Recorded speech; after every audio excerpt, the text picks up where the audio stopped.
Hola, buenas. Bueno, son 8, casi 20, vamos a empezar ya después de 5 minutos de rigor.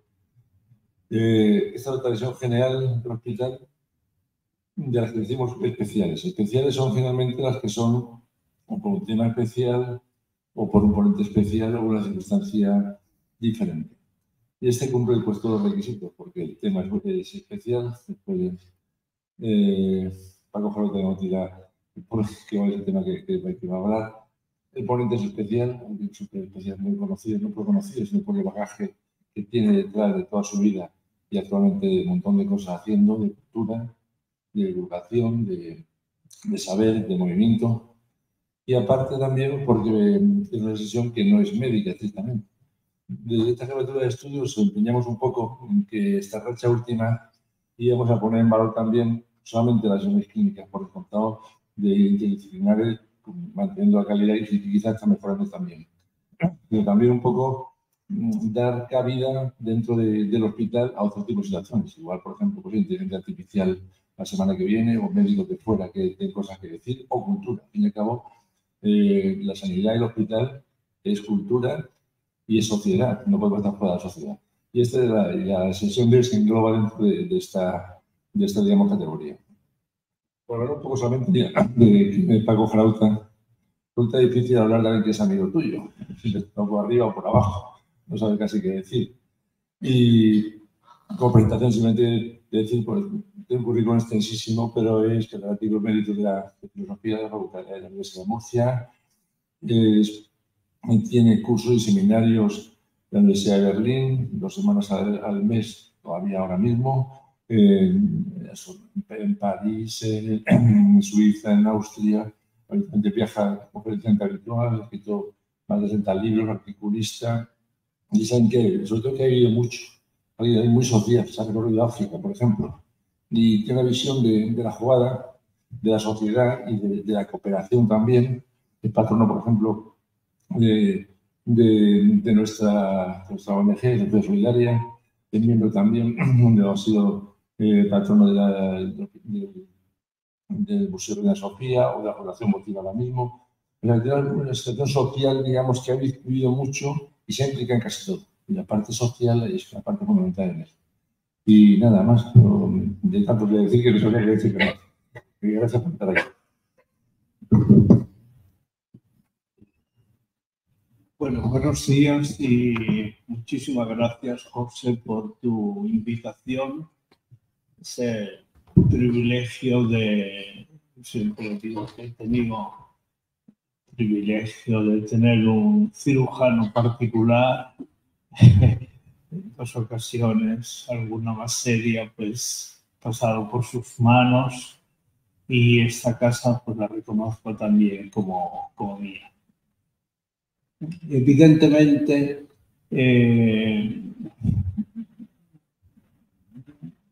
los puentes de comunicación tienen que ver mucho con las disciplinas, con las... Se llama mucho a los ingleses, han impuesto la idea de campo, shores, que son los que administran los territorios de conocimiento, y estoy acostumbrado precisamente a ese tipo de juego. En este momento me jubilé ya hace 10 años aquí en la Universidad de Murcia, pero desde hace 20 yo siempre tuve aquí un part-time, y ya en su día hice mi segundo doctorado en la Freie Universität de Berlín y regresé, y ahora coordino un postdoc de Ciencias Humanas, Filosofía, en la Humboldt Universität. Sería muy interesante que asistieras a uno de nuestros claustros de la Humboldt. Allí hay un estatuto especial y terminan siempre, parece una reunión de viejos elefantes. Mi vecino Berman tiene 96 años, es el mayor especialista mundial en sánscrito y en lenguas del Ganges. Las personas vienen de todo el mundo, el profesor, y él que parece un campesino del Ganges, está allí ilustrando. Es verdaderamente un regalo el tener colegas tan jóvenes. Luego ellos con una distancia singular son aquellos que te retiran o te repiten de cuando en cuando. No se olvide, profesor Yagauta, no se olvide de que la eternidad es larga y que por lo tanto tendremos tiempo para descansar. Para mí, volver a Berlín, yo ya me dejo algunas novelas largas, 2 o 3 juegos preferidos de esos que te traen suerte de ajedrez y luego algunos, espero que tenga la oportunidad de encontrarme con vosotros en esos tiempos largos y podamos contarnos lo que ahora no nos contamos por olvido o por tiempo. Paralelamente, coordino uno de los seminarios del Max Planck Instituto, que como saben es la institución científica más importante asociada a la research y asociada a la formación. Todos los años hay esos 50, ya son en este momento 120 fellows del Max Planck en todos los campos, astronomía, matemáticas, física, biomédicas, tutti quanti, y tienen esa potencia de organizar un futuro, que quizás sea nuestro tema, cómo se organiza el futuro, y antes hay que pasar por cómo se piensa el futuro. El campo, por claro, solamente un detalle, el año pasado se edita el informe del Max Planck sobre la situación de inscripción científica institucional de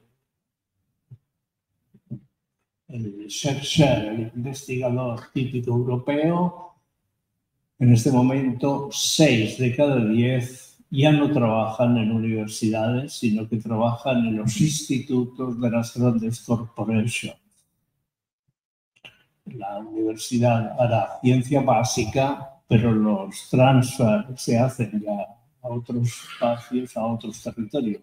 6 sobre 10 es un dato muy preocupante. En Estados Unidos está 7.5. Sin Stanford, California no sería California.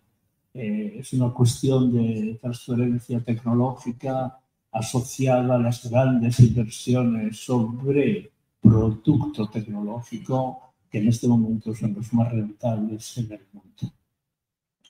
Hace poco esta reunión de los físicos, astrónomos, matemáticos, biólogos, genetistas, etcétera, del Max Planck, nos reunimos en el castillo de Bamberg, una de las sedes que tiene el Max Planck, y era pasar una semana donde todos, sea cual sea su procedencia y su, llamaremos, competencia profesional, tenían que escuchar, era compartir un poco, así transversalmente, unas relaciones con gente. Un día le hablaba un astrónomo de Cleveland, otro día le hablaba un genetista de Yokohama, otro... A mí me tocó la quinta conferencia que era sobre las sociedades del futuro. Y te das cuenta como hablando con ellos después, esta gente que está entre los 30 y 35 principalmente, es una media muy cumplida allí, el modelo profesional es un problema hoy muy nerviosamente activo, se va orientando. La Universidad de Cambridge, que tiene el instituto más importante para evaluación de instituciones, decía que lo más urgente en este momento es imaginarse las profesiones del futuro.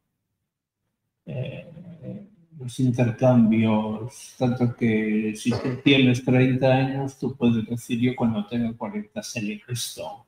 Y hoy hay recursos como para poder decir esto qué es. Digamos, la movilidad entre un campo y otro. ¿Por qué todo esto? Todo esto porque yo lo considero una gran fortuna, otros lo consideran un hándicap, depende de si uno es más o menos conservador, pero a lo que me refiero, nos ha tocado vivir la etapa más acelerada de la historia humana. Este es un hecho que no podemos negociar. No, desde aproximadamente el final de la Segunda Guerra, los años 50, cuando ya se comienza a teorizar sobre lo que sería el New Deal, los nuevos modelos de sociedad, poquito a poquito, les sociétés post-industriales, de post-industrial societies, que se van definiendo cómo será este mundo. Una gran parte de la teoría social ha trabajado para definir el momento actual. Ha ocurrido todo con una inmensa velocidad. Un gran antropólogo falleció hace 3 años en La Rochelle, filósofo, arquitecto, lo frecuento muchísimo. Paul Merilio decía que antropológicamente el hecho más importante de nuestro tiempo ha sido domiciliar la vitesse, domiciliar la velocidad. Todo tiene que pasar rápido. Todo está, digamos, sometido a la tiranía del cronos. Todo tiene que pasar rápido. Y lo de ayer quedó muy lejos. La adaptación al tiempo está precisamente hoy dominada por ese discurrir veloz de los acontecimientos. Y hay una reacción de adaptación a tiempos veloces, que normalmente generan eso que se llamaría la literatura clásica, se llama de ansiedad. Somos ansiosos. Hoy somos una comunidad de ansiosos, porque no tenemos los instrumentos para medir el futuro más inmediato.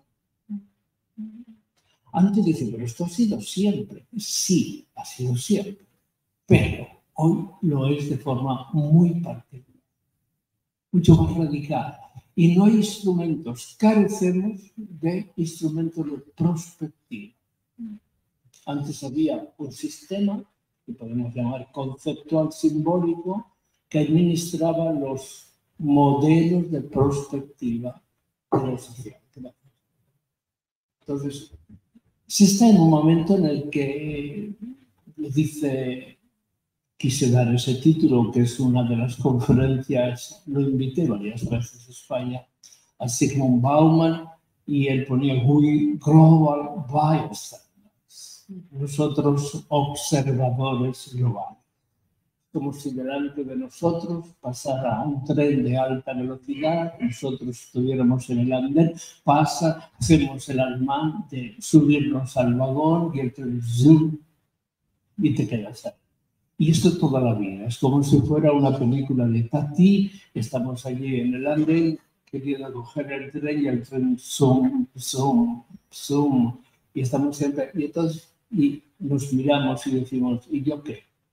Tú es que no has cogido el tren. ¿Y qué? ¿Y qué tren es ese? ¿El que va a Carabanchel? ¿El que va al futuro? Entonces, esa disposición que podemos llamar de interpretación, de aplicación de esa ansiedad a una solución, normalmente no se cumple. Ha sido como complicado y porque las cosas han quedado hacia atrás. En 1970, pensar esto, se crea el mito de decir, ¿y cómo será el año 2000? El año 2000. Y se va construyendo sobre el 2000 una especie de aura de interrogantes y de promesas. Se crean 4 grandes centros de research en todo el mundo. Hannover, financiado por la patronal alemana, Houston, muy importante todavía, que ahora trabaja combinada con Cambridge, Osaka, que también es un tercer centro, y Roma. Comienzan a crear, es un modelo matemático creado por el matemático Naisbitt, elementos que se consideran sintomáticos, eso os trae de cerca, y sería cuestión con un modelo matemático extrapolarlos y aparecerá el dibujo del futuro. Lo que ha ocurrido entre el 70 y nosotros ha sido tremendo. En esta ocasión, la relación ficción-realidad se ha invertido. La ficción ha superado la realidad. 7 vueltas. La ha dejado. 1950, 1960, para el 70, nadie podía hablar de lo que ustedes tienen en las manos, de tablet, de computer. Sobre el computer había un proyecto de la IBM que tenía un sello rojo encima que ponía Top Secret. Era un proyecto militar del Pentágono con la IBM. Todo lo que serían después mediaciones de comunicación. Nadie podía imaginar que todos llevaríamos sistemas eficacísimos de comunicación permanente. Nadie podía imaginar que existiría la oveja Dolly. Dolly fue Python, que es la editorial más importante inglesa, publicó un álbum de Dolly que era dedicada, es el libro más vendido en aquella Navidad, dedicada a Dolly, Dolly pensando, Dolly paseando, Dolly disfrutando la lluvia, Dolly saludando. Faltaba un Dolly leyendo como si fuera una nueva Virginia Woolf, pero Dolly en Peppertoo murió de reumatismo. Uno nunca lo entiende que haya muerto Dolly de reumatismo. Pero su hermana, siempre hablan de la hermana de Dolly, yo le he puesto nombre, se llama Margaret. Y su hermana Margaret vive en una granja de Escocia con un gran confort. Es interesaros por Margaret. Es hermana de Dolly y sus condiciones de vida. Es una maravilla. El paradigma de la felicidad todavía no tiene álbum, porque sería violar el secreto de la protección médica que tiene, pero es... ¿A qué me refiero? Me refiero precisamente a que estos grandes cambios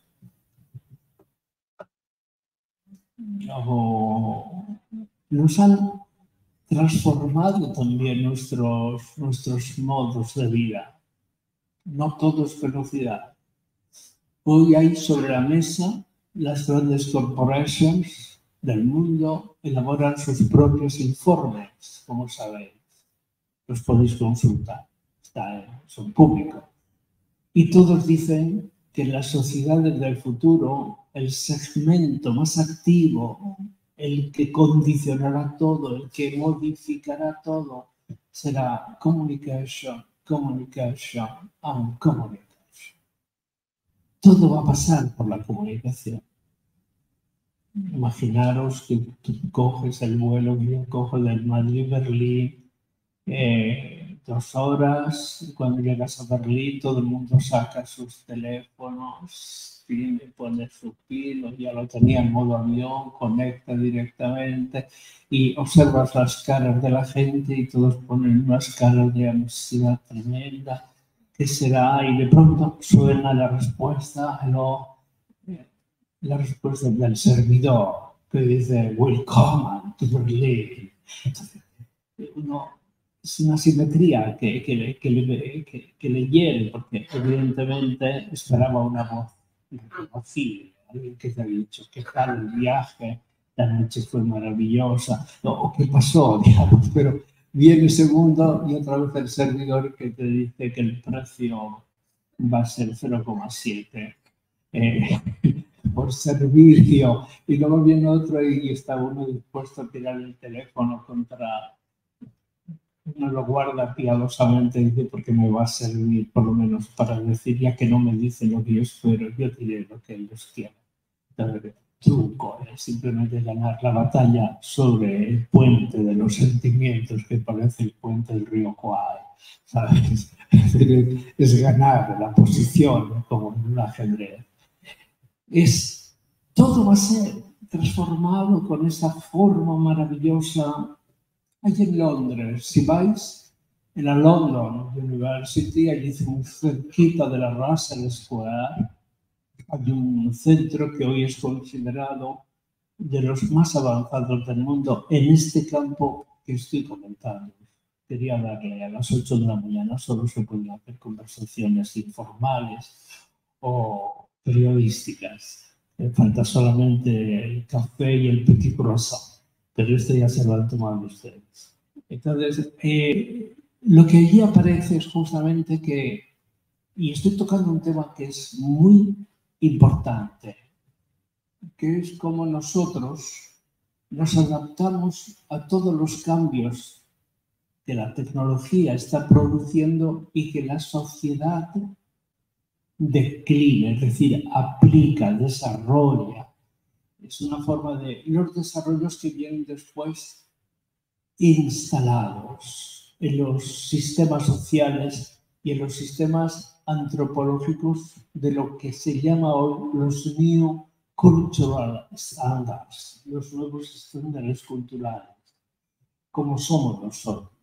Esa transición que se hace con un gran esfuerzo, yo calculo que solamente para estar actualizado tengo que dedicarle casi el 30% de mi libido. Es una barbaridad. Solo para estar actualizado. Yo ya soy manfú de estar actualizado, ¿sabes? Es como cuando uno comienza con una sordera y dice, bueno, a mí no me importa, total, para lo que hay que... O cuando después te operas de cataratas y yo estaba acostumbrado al claro oscuro velazquiano, llamaba el paisaje y ahora todo parece neones y me desconforta muchísimo. Y otros alaban permanentemente las ventajas de la operación, pero yo añoro, quizás soy demasiado conservador a estos niveles. No, como mi buen amigo José ha tenido la atención de reconocer. Pero eso es un mundo absolutamente nuevo. Y lo primero que hay que hacer en este campo, esta institución que os digo es el Birkbeck College, os aconsejo mucho que paséis por allí, y solo entrar aparece el moto ideal de la institución que se llama Thinking Through Mapping. Pensar a través de los mapas. No que seas coleccionista cartográfico, no por eso, sino que el mapping es la forma de representar las condiciones del mundo en el que está. No podemos imaginarlo o suponerlo. Es importantísimo medirlo, verificarlo. Vosotros, vuestra ONG, digamos, que ha hecho África, que ha viajado de un sitio para otro, que ha intervenido generosamente. Toda la admiración, el documento que presentasteis era realmente un documento que no solo os honra, sino que prueba las capacidades de intervención social, solidaria. Todos esos territorios se presentan con una una tremenda ansiedad para nosotros. Por ejemplo, solo un olvido que no puede ser mantenido. En el siglo XX han ocurrido acontecimientos gravísimos. Días. Todas las noches asistimos al rapport de lo que ha pasado en Gaza. Yo me pateé Gaza. Me pateé Gaza porque mi hija, que se doctoró en la London School of Economics, hizo su tesis sobre la segunda intifada. Tesis de doctorado. Y había que levantar un banco de datos relacionado con los sistemas informales de solidaridad dentro del conflicto. Los árabes son especialistas en general procesos de solidaridad informal. Y estuvimos llevando a muchas puertas, levantando una planilla estadística. Lo conozco muy bien. En 14 viajes hemos ido de Dakar a Djibouti. Hemos atravesado un paralelo de África. 3 semanas cada octubre recorriendo etnográficamente. No se podría hacer. Se puede pasar por Chad, vas viendo el mundo. Pero cuando reconoces los acontecimientos más importantes del siglo XX, ha habido 1 y 2 guerras mundiales, exterminios, genocidios, Auschwitz y gulags, migraciones impresionantes, matanzas, los tutsis. Si tomamos el punto de vista de la humanidad, diríamos que ninguno de estos, y uno tiene que decirlo, salvaba la piedad. Ninguno de ellos se puede decir que es el hecho más importante de los Hiroshima y Nagasaki. El hecho más importante del siglo XX es que en un siglo la población del planeta se ha multiplicado por 3.2. En 1900 éramos 1.300 millones de habitantes y hoy somos 8.000 millones. En un siglo. Lebras, que es el mayor demógrafo del mundo, es un francés, acaba de producir un nuevo informe sobre las variaciones a partir de los 8.000. Dice, quien se permite una broma, él es un buen escalador y sabe que son los 8.000, pero ahora variaciones a partir del 8.000. Es decir, dentro de 50 años, ¿cuál es la población del planeta? ¿Dónde están los inputs demográficos más agresivos? ¿Dónde están los desequilibrios sociales? Las políticas, etcétera, etcétera. Hambre, desnutrición, pobreza, no educación, violencia, desarticulación social, un horizonte que es tremendamente dramático y que probablemente nos encontramos ante un hecho clamoroso. Hoy el mundo se ha convertido en un mundo terriblemente complejo en todos los sentidos y faltan las instituciones que garanticen la governance de ese mundo. Es vamos a llamarlo déficit político-institucional. Naciones Unidas, por ejemplo, ya no sirve para nada. Nos estamos encontrando, ayer fue el famoso martes americano. Las cosas, qué curioso que antes del martes, The Economist, leo The Economist todas las semanas, haya sacado un dossier cuya consecuencia, sin estar formulada, era que nadie duda de la victoria de Trump en las elecciones americanas. ¿Se dan ustedes cuenta de lo que esto significa? Trump estuvo a punto de liquidar la OTAN. Estaba desahuciada, no interesa que Europa se defienda. American First, que se defienda cada uno. Ahora no quiero ver ni a un chino en el Pacífico. ¿Quién es usted para decir que los chinos? La gran reunión de la Asamblea China está reunida en Pekín, ahora 3.600 comisionados para fijar el crecimiento de China para el próximo año. Crecerá el 5%, es un optimismo extraordinario, pero las inversiones militares superarán el 7%. ¿Qué pasará? Hoy no hay instituciones. Voy a explicar por qué. No hay instituciones que garanticen la gobernanza del planeta. Hasta ahora, Estados Unidos cogía el teléfono, llamaba a Netanyahu, y Netanyahu tenía que hacer exactamente lo que le dijera a Estados Unidos. No solo porque lo financia, no solo porque lo arma, no solo porque sus oficiales se forman en las escuelas del Pentágono, no solo por eso, sino que son pro-americanos. Y Israel para Estados Unidos es un problema de domestic polity, de política nacional. Es como si fuera otro estado. Y no se toca. Digamos, hay un riguroso... Yo que vivo en Berlín la mitad del tiempo, veo que el pobrecito Scholz, que no tiene madera de canciller, Scholz estaba también como alcalde de Hamburgo, da el tipo de alcalde, ¿verdad?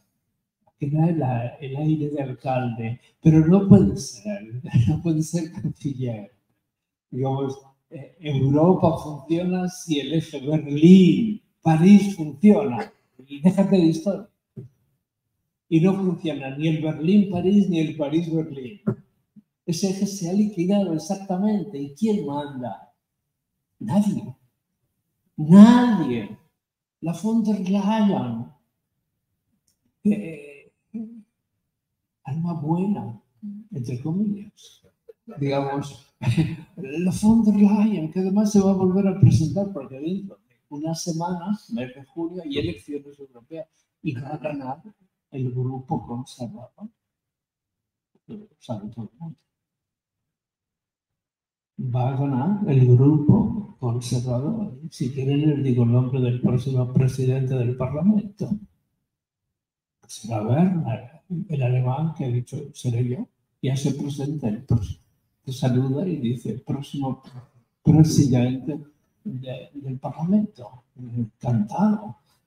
Eso ya está, digamos, como parte del pacto. Esa simetría conlleva un déficit político extraordinario. Un déficit político. ¿Qué se produce a niveles diferentes? Solamente quería hablar de esos thinking through mapping, pensar con mapas, a través de mapas. Ha habido una transformación económica absoluta en estos 30, 40. Han emergido eso que se llaman las grandes corporations. Y todas ellas no es que se saluden en Davos, sino que determinan las pragmáticas económicas del mundo. Los que deciden las estrategias del planeta. Y configuran eso que se llamaría, esto es un hecho real. Configuran, claro, nosotros estamos más bien dedicados a ver cuánto valían las mascarillas quirúrgicas del lobby mafioso. No voy a hablar de este tema. Digamos, pero estamos hablando de eso, pero podríamos hablar de lo otro, de ese tipo de patio de monopolio del planeta donde las cosas son verdaderamente terribles. Y significa terribles en este caso porque la precariedad se ha instalado de forma definitiva en todo ese mundo. ¿Por qué? Porque ha surgido como verdadero poder del planeta un consejo de administración del planeta, integrado por las grandes corporations y los sistemas financieros que son controladas por ellos. ¿Qué significa esto? Pues, amigos, esta es una teoría que la han desarrollado sociólogos y politólogos americanos de la costa este, fundamentalmente los de la revista Nation, que dicen que hoy asistimos a una nueva forma de tecnofascismo. No se ven, son invisibles, pero son sistemas operativos de control y de inducción de los nuevos sistemas económicos que existen. ¿Qué ha hecho esta reestructuración económica? Ha creado sus estrategias. La más eficaz en este momento es la que articula el capital de inversión, los grandes fondos de inversión, que hay que tener el mapa de las estructuras económico-financieras del planeta. Hoy el 57% del capital del mundo es especulativo. No tiene que ver nada con la producción. Compra, vende, controla precio. Y la alianza del capital financiero con los grandes desarrollos tecnológicos ha creado el pool más rentable de todas las economías que han existido nunca. Ese es el verdadero poder. Esa alianza, se llama alianza blanca, entre los desarrollos tecnológicos punta y los capitales de inversión más altos. Hay fondos americanos que superan el PIB francés. Hay muchos que se levantan hoy, día 6, y dicen, ¿dónde invertimos hoy? Y pueden decidir perfectamente en qué lugar, cómo. Ese elemento, aquel famoso film sobre Wall Street, quedado pequeñito, ahora ya es planetario, tiene toda esa fuerza. Esto ha hecho y ha conllevado lo que hoy se llama el déficit de la política. La política ha quedado reservada ya para lo local, lo regional. Ya no hay una política que depende directamente de los nuevos sistemas de poder planetario y hay otra política que puede llamarse, por decirlo así, europea. Pero fijaros el conflicto que existe, hoy en las elecciones próximas se va a llevar como primer punto el control de la inmigración.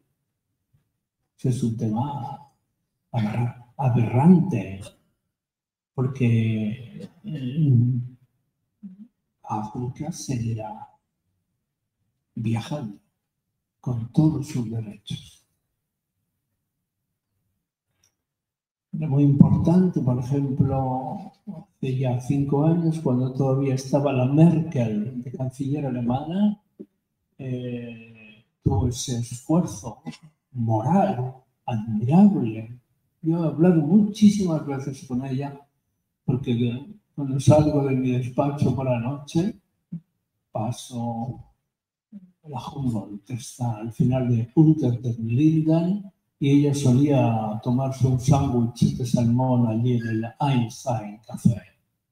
Y a ella le encanta decir, se toma, probarlo, está muy bien, un sándwich de salmón con un vino de Mosela, un blanco de Mosela que es fantástico. Y esa era la cena de todo el mundo, Frau Merkel, Frau Kanzler, esa salida de decir, ya, esa familiaridad suya a su lado en otra mesa contigua un señor que es chofer, que es seguridad, que es secretario.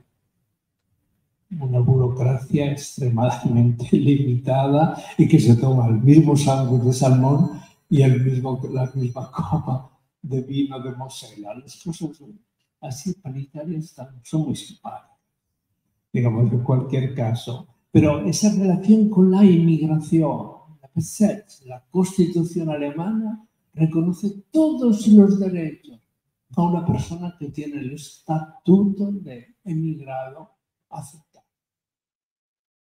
Hoy el mundo, los problemas son cada vez mayores y las mediaciones políticas son más pequeñas. Imaginaros que Putin sale elegido dentro de unos meses, ¿cómo será? Así. Y imaginaros que Trump es elegido el primer miércoles de noviembre de este año. Eso sí que es a verlas venir, digamos. Va a ser muy interesante, pero lo primero de todo, dirá, la OTAN no sirve para nada. American First, que Estados Unidos, que tiene un stock militar impresionante, tendrá que darle salida. El 80% de los contratos de armamento se firman en Bruselas. Cuando os paséis por Bruselas y veáis caras especiales, podéis decir, este es un vendedor de armas. Aquí es donde hay más vendedores de armas por centímetro cuadrado. Bruselas, sí, es así toda la vida.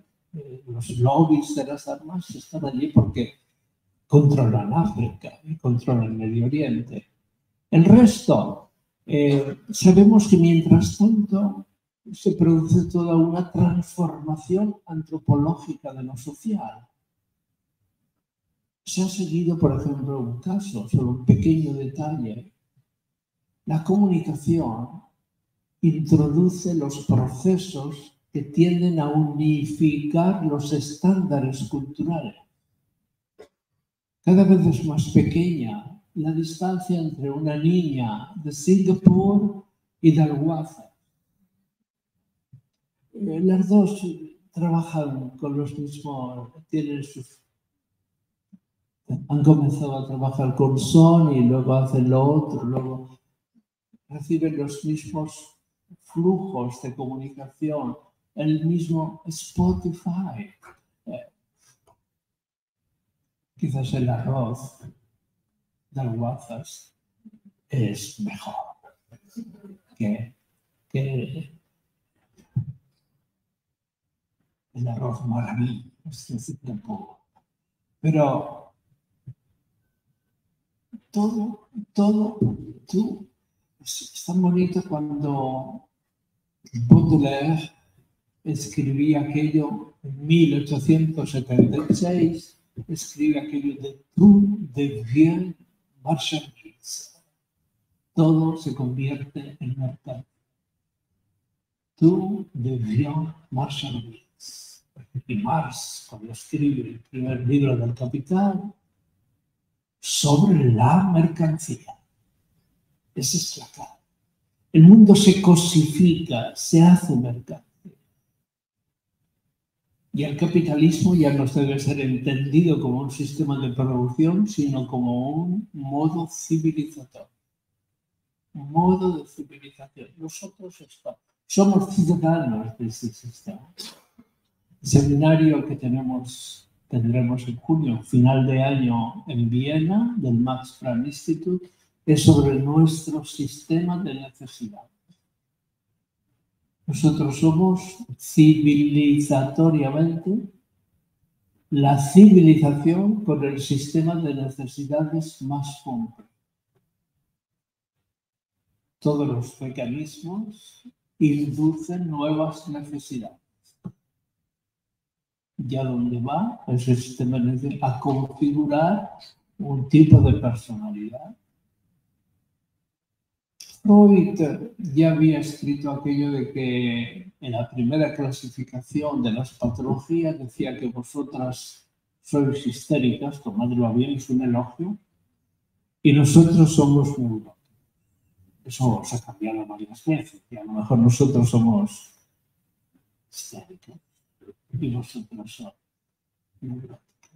¿Y qué cambia? ¿Qué me importa a mí ser histérico o lo otro que has dicho, neurótico? Las neurosis fundamentales son las respuestas de las personas al proceso de adaptación y a las dificultades de la vida. Ya lo decía el Molero, ¿quién te ha dicho que la vida es fácil? Es como si tuviera una letra de Freud. Molero. No es fácil. Entonces, el modelo de adaptarte conlleva un mecanismo de defensa que es justamente el que se tipologiza. Creo que algún neurólogo se reirá cuando diga estas cosas. No, no me toman en serio, no estoy falseando la letra. Freud lo dice literalmente, las patologías básicas nacen de los procesos de adaptación y sus costes al modelo social legitimado. Y sobre todo a veces otros que vienen acompañados del protector autoritario, que dice esto es así y porque sí. Entonces, el brote autoritario de año que es el centenario de Kafka, que coordina un ciclo de conferencias en la residencia de estudiantes que se llama El siglo de Kafka. Kafka decía a propósito que la paternidad, también soy padre, la paternidad es legal ficción. Eso no es una ficción legal. De la maternidad no se puede decir eso. Cuidado con estos asuntos que tienen sus esquinas. Pero el padre es legal fiction. Esto le va muy bien como un chiste de Woody Allen en algún momento. De qué pena aquel día que tenía yo y le contaba los chistes a mi psiquiatra y se reía. Pero ahora ya no quiere reírse cuando le cuento chistes y entonces ya no contaré más chistes. Eran chistes para el psiquiatra. En esta situación, voy terminando, hay dos elementos que os quiero comentar. Hay una adaptación antropológica. Nos parecemos cada vez más. Y en ese proceso de adaptación se hacen también adaptaciones pragmáticas. ¿Qué efecto inducido ha tenido, por ejemplo, la pandemia en términos macro? No singulares, cada uno, empíricos, no, a nivel macro. Nosotros todavía veníamos de un tipo de cultura que consideraba que los ideales modernos, aquella liberté, égalité, fraternité, pero por lo menos la libertad, era un valor irrenunciable. Política, socialmente, culturalmente, educativamente, era nuestra fortaleza.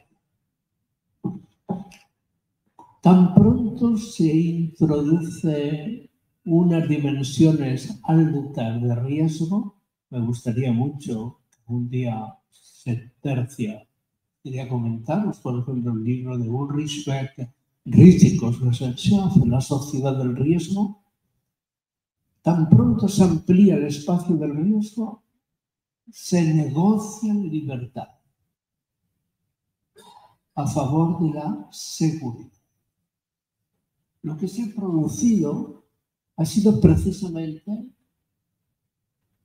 un cambio de prioridades morales, donde la libertad, bueno, pero lo que cuenta es la seguridad. Y la seguridad comienza a ser objeto de una revaloración que tiene que ver con todos los campos de lo social. La exclusión del inmigrante incluso tiene que ver con una forma doblada de la necesidad de seguridad. Seguridad como argumento de cohesión social. Y las políticas tenderán a ser cada vez más agentes de la seguridad. En los términos que pueden ustedes decir más plurales, no tan los que sea policía, sino que habrá una derivación en esa dirección. En este momento, la distancia, y no calculada, sino operativamente, respecto a los procesos derivados de la pandemia, hace que ya poco a poco vuelva a recuperarse el espacio de la libertad. Pero es un texto último que he leído desde Anspo. Es muy curioso que la pandemia también ha producido una erosión de lo que se llamarían los vínculos sociales. Y ya nos pensamos más individualmente que socialmente. Se ha radicalizado el individualismo. Hay sociedades en las que el 70% viven como singles. Las políticas de vivienda en Japón construían apartamentos, las mayores inversiones ya no son de 40 ni de 70 metros, sino de 18 metros. Singles. Las estructuras de convivencia, la humanidad ha experimentado, pues, según Morgan, hasta 7 tipos de familia. Y prosperó la monoparental porque era la más económica. El argumento se las trae. Que Morgan, el gran antropólogo de la cuestión, que diga que sobrevivió no por destino bíblico, sino porque era la más económica. Y resulta que ahora ya no es la más económica. Touraine tiene el famoso informe: 78% de los niños que nacen en Francia son en familias no estándar, de acuerdo a la Constitución. 78%. Es decir, como si la estructura familiar fuera una de las estructuras más sensibles a los procesos de cambio. Y por lo tanto, lo que se produzca o lo que venga está perfectamente considerado en el foco de atención de los cambios. Esa transformación de lo social es en este momento un elemento muy importante. Somos parte, nosotros, de ese experimento. Y no sabemos cómo nos situamos. Esto implica hacer una pausa en la vida, estas relaciones, perspectiva política sobre el mundo, y ver precisamente en qué términos funcionamos. La deriva es una cuestión que está inducida por toda la cultura de la comunicación. En el futuro todo será communication. Entonces ese proceso es el que nos lleva, por ejemplo, a reconstruir los espacios, los pequeños espacios utópicos. Uno de ellos lo lleva la solidaridad.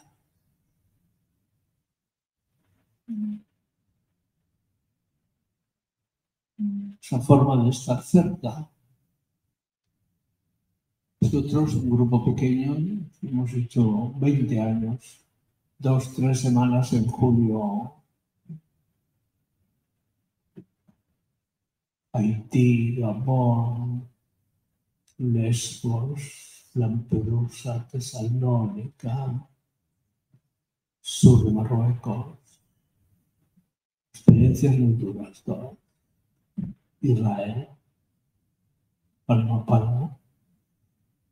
Y vas y regresas con un mapa en el que tu situación en el mundo se hace más compleja. Hoy tenemos que transformar nuestra incertidumbre. Hoy pertenecemos, no solamente somos, como decía Bauman, global bystanders, observadores globales, sino que somos también ansiosos, esa ansiety, que se multiplica cada vez que nuestra distancia respecto al futuro se hace cada vez más difícil. ¿Y cuál será el futuro?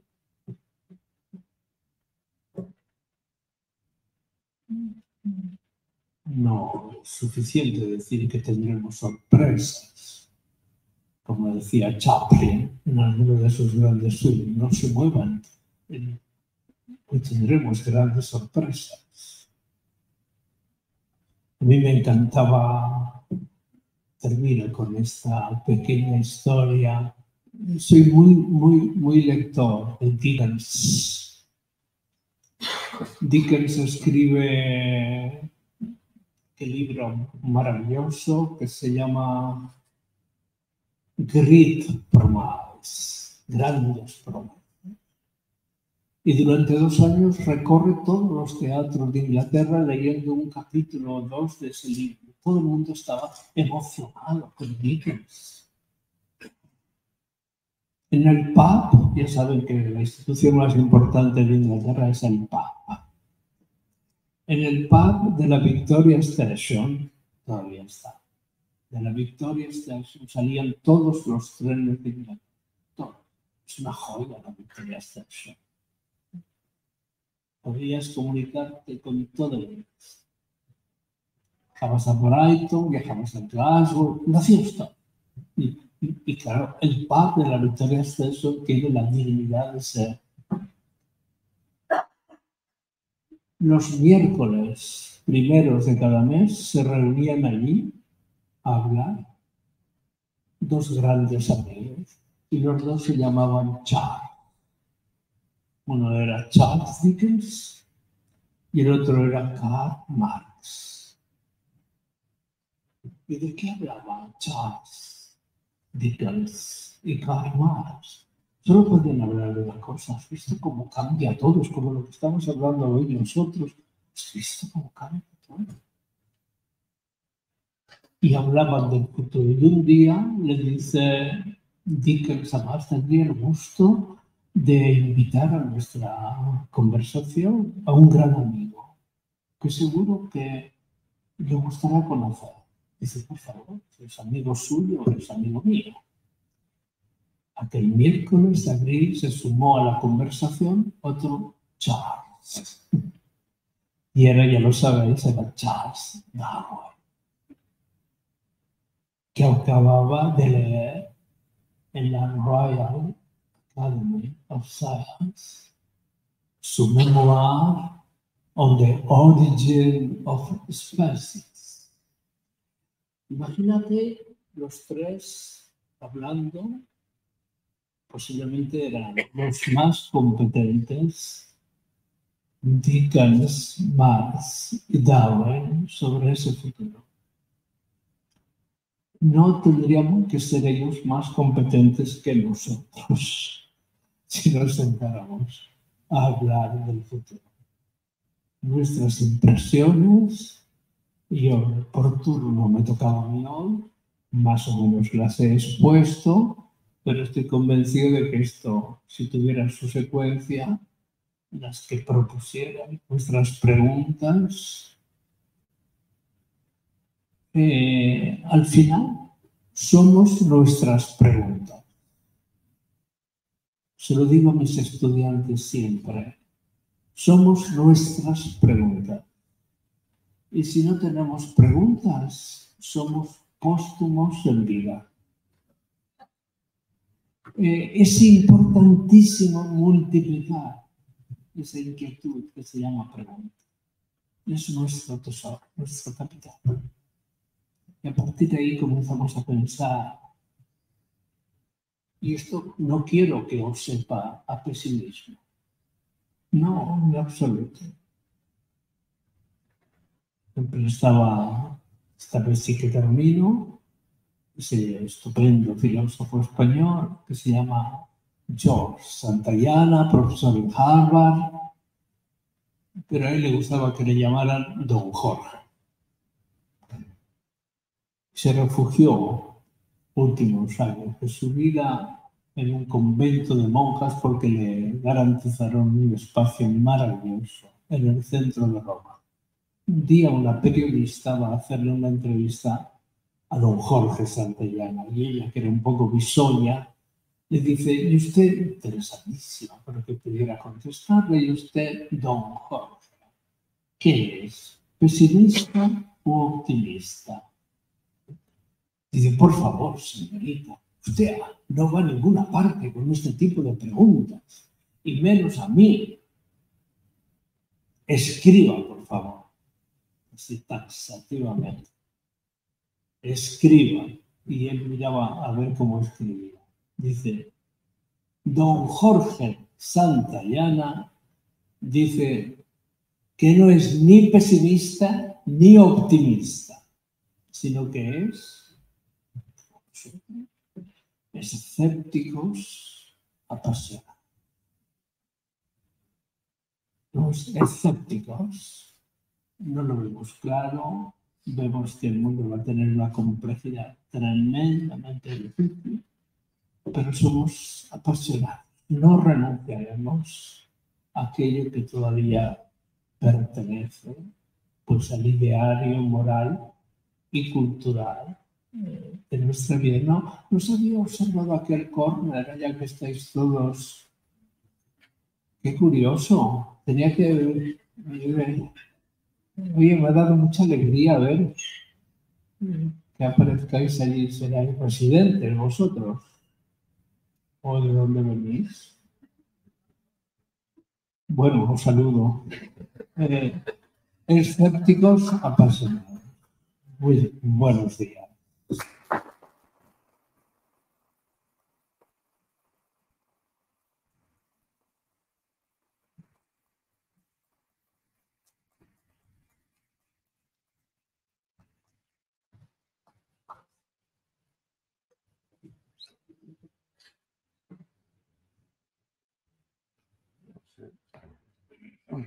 Bueno, gracias, Paco. No sé si tengo alguna pregunta para acabar todo el comentario, el soy yo.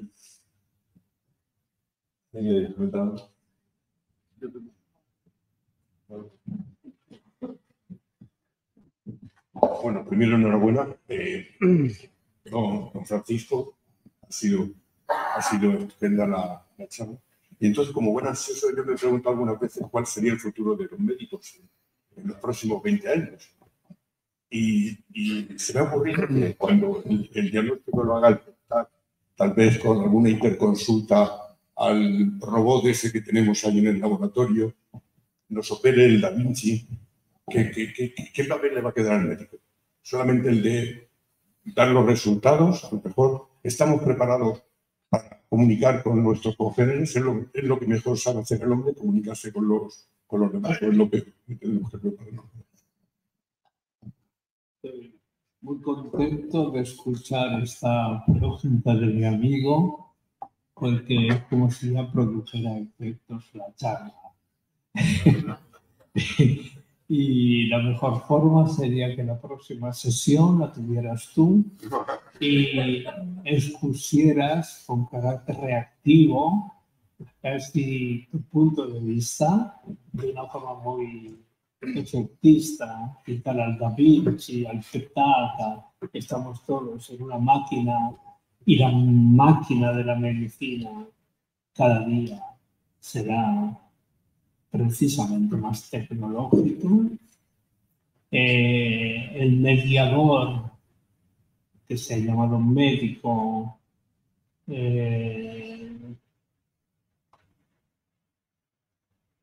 estará determinado por una máquina interpretativa que no solamente es analítica, producirá el propio diagnóstico, y este es un futuro que nos va a acompañar Foucault escribió páginas maravillosas. ¿Cuándo nació la clínica? El acta de fundación del primer Hôpital Général en Francia, en torno a 1600. Había mucho no integrado social, había mucho vagabundo, mucha gente en la calle, entonces dice, todos los que están en la calle al Hôpital Général. El Hospital General tenía un gran claustro y era un viejo convento. Al ala norte, todos aquellos que se llaman locos, pero es que no había concepto de loco. ¿Y qué es un loco? ¿A qué se debe su locura? Eso no, todos al ala norte. Los infectados, separémoslo, al ala sur, al este, otros, al oeste, el resto. Ya estaba creado el Hospital Général. ¿Y ahora qué hacemos? La cuestión. La medicina tiene una apasionante historia y evidentemente de los cambios renacentistas a lo que hoy podría ser el concepto de sanidad pública, que es del 19 hasta ese momento, y la administración de la medicina es uno de los campos más importantes para sacarlo de la caridad y hacerla laica, la administración. Son los grandes juristas administrativistas de la época de Napoleón los que abren el campo, pero el futuro, que lo has planteado con tanta precisión a través de estos